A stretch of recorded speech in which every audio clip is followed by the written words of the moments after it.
চুরি একদম হয়নি, এমনকি জঙ্গলের একটা প্রাণীও মরেনি। এই কথাটা কিন্তু তুমি ঠিক বলেছ। আমিও আজকে অফিসে গিয়ে ওই কথাটাই শুনলাম। বছর 2 আগে অবধি ওখানে মাঝে মাঝেই গাছের কাঠ চুরি হতো।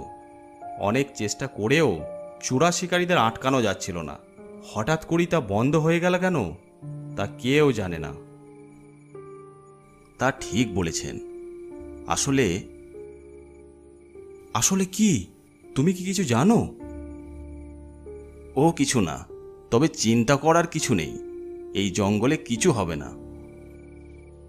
আমার যেন মনে হলো জগাইদা কিছু একটা জানে, তবে বলতে চাইল না। সারাদিন ধকল করে এসেছিলাম, তাই খেয়ে তাড়াতাড়ি শুয়ে পড়ি। মাথার পাশে জানলা